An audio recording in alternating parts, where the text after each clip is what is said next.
السلام عليكم ورحمة الله وبركاته. اللهم صل على سيدنا محمد وعلى آل سيدنا محمد عليه أفضل الصلاة وأزكى السلام. النهاردة إن شاء الله جاي لكم فيديو خفيف. إن شاء الله يعجبكم. النهاردة أول يوم بإذن الله لينا هنتسحر، فأنا قلت أعمل بقى الفول بطريقة سهلة جدا ومش هياخد معايا ربع ساعة. فهنا جبنا الفول المجروش، جبت أنا دوت الحبة دولت حوالي نص الربع كيلو، يعني 8 كيلو مش كتير، لأن هو سهل فأنا مش هعمل كمية كبيرة. هنا جبت الفول المجروش، وجبت معلقتين عدس اصفر، وجبت جزرايه مبشوره، وجبت طماطمايه مبشوره بس شلت منها القشر. وبحطهم في حله الومنيوم زي كده، ما ينفعش في حله ستانلس، نحط في حله الومنيوم عشان الفول ما يلزقش فيها. وبحط عليهم ميه مغليه، وبولع عليهم البوتاجاز الاول بيبقى عالي، وبعد كده بهدي النار عليهم. وطريقه سهله جدا جدا. ودوت الفول اللي هو من غير قشر، اللي يعني غالبا للناس اللي هي بيبقى القولون عندها تعبان، وبنسيبه بيغلي. الفيديو التاني اللي في نفس الفيديو دوت هنعمل الطحينة، عشان يبقى عملنا الفول وعملنا الطحينة. فهنا عندي دوت ب10 جنيه سمسم، مش كتير. وهنا ممكن كده 5 6 معالق فول سوداني متقشر. وهنا ب5 جنيه، او يعني يعتبر نص كوباية سمسم متحمص. لا ده سمسم ني. وكوباية دقيق. هنا هنعمل الطحينة بطريقة سهلة وبسيطة جدا جدا. يعني مش هتكلفك حاجة، وكل حاجات موجودة في البيت. والطحينة طبعا عارفين دلوقتي بقى سعرها غالي، فاحنا نعملها على ايدينا ونعملها بطريقة سهلة جدا. والمكونات كلها بسيطة. فهنا عندي اول حاجة باخد الفول السوداني وبحمصه زي ما انتم شايفين كده.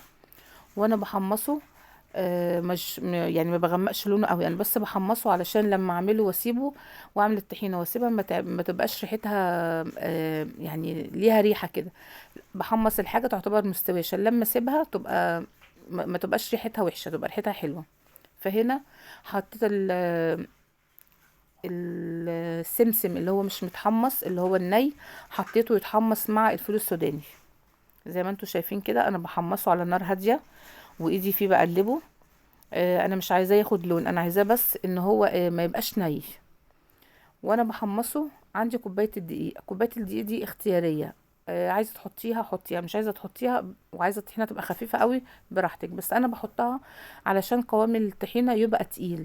الطحينه تلف كده معايا. انا قبل كده عملتها بسمسم وفول سوداني وزيت، بس الحقيقه لقيتها خفيفه جدا. فحطيت لها المره دي كوبايه دقيق زي ما انتم شايفين، وبرده بحط كوبايه الدقيق تاخد لها كده بس لون بسيط قوي على النار كده، ما بحطش كوبايه الدقيق نيه. وبقلب كده لحد ما بحس ان الحاجه استوت معايا، ما بقتش نيه. وبعد كده طبعا كل دوت على نار هاديه. لحد كده على نار هاديه، ما بعليش النار عليهم، على نار هاديه، وايدي فيها زي ما انتم شايفين كده، علشان ما تتلسعش مني، او الفول السوداني او السمسم يتلسع مني، لان الحاجات دي ما بتاخدش نار عاليه. بعد كده باخد الحاجات ديت بسيبها تهدى شويه، وباخدها في الكبه وبطحنها.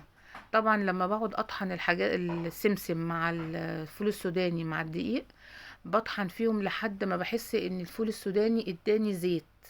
مش بطحن كده وخلاص، لا بقعد اطحن فيه جامد وانا بطحنه بحط عليه السمسم اللي هو المتحمص اللي عندي في الكيس التاني. وبفضل اطحن فيه لحد ما بلاقي ان السمسم حسيت احس ان هو فيه زيت. وهنا بضرب طبعا المكونات دي كلها مع بعضيها، بفضل اضربها حوالي 5 دقايق، وبريح الكب وبضربها 5 دقايق تاني، لحد ما بلاقي المكونات دي طلعت عندي زي زيت، وتحس ان هي محطوط عليها زيت وهي بتتضرب في الكبة. بنعمها طبعا جدا جدا زي ما انتوا شايفين كده. بمسكها في ايدي بحس ان فيها زيت، هي لسه كده فاضل عليها شوية تاني.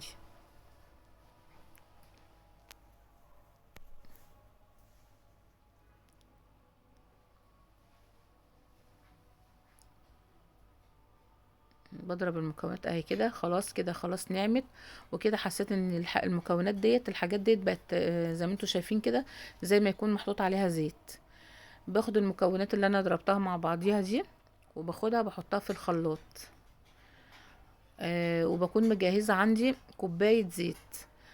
طبعا يفضل الزيت اللي هو اهم حاجة يكون الزيت ملوش اي ريحة.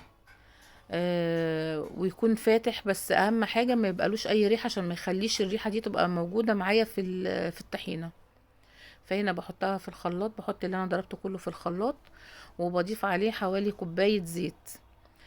بضيف لحد ما بحس ان القوام بتاعي بقى القوام اللي انا عايزاه، سواء خفيف تقيل زي ما انا عايزاه، القوام اللي انا عايزاه. فانا هنا عندي في ازازه في الزيت موجود عندي كوبايه، هي كوبايه بس اللي انا حطيتها.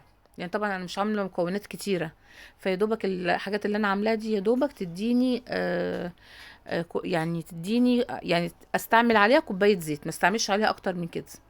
فزي ما انتم شايفين انا حطيتها في الخلاط، وبضرب كل المكونات دي مع بعضيها لحد ما بحصل على القوام بتاعي اللي هو قوام الطحينه. وانا بعد ما بضربها كده بحط يعني ايه حبه ملح صغيرين قوي، مش بملحها، لا حاجات بسيطه قوي، ملح بسيط قوي كده. وبضرب كل المكونات مع بعضيها، وزي ما انتم شايفين بيديني اهوت قوام الطحينه.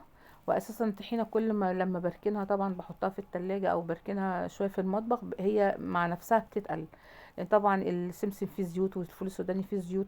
فهي مع الوقت يعني كل ما بستعملها وبركنها شويه، يوم والتاني ببص الاقيها ان هي تقلت شويه.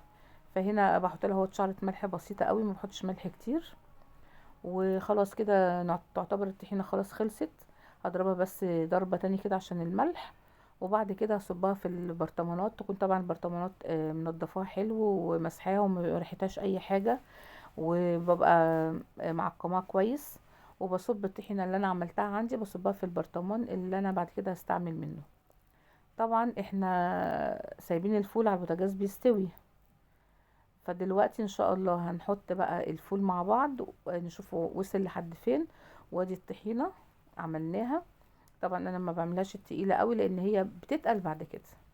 فزي ما انتوا شايفين كده، ارجو ان انتي ما تنسيش في اللايك والاشتراك. لو وصلت لحد هنا يا ريت ما تنسيش في اللايك والاشتراك.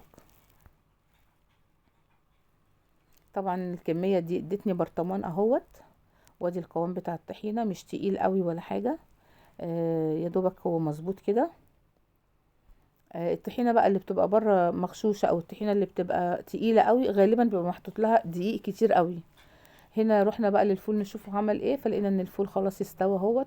ليكي بقى ان انت تختاري، هل ممكن لو انت عايزه تضربيه في الخلاط او تهرسيه اكتر من كده، لكن انا يعني شايفاه ان هو كده كويس، وما فيهوش قشر ولا اي حاجه، وشايفه ان هو كده كويس. حطيت عليه الطحينه واحط الملح والكمون وكده، وبالهنا والشفا.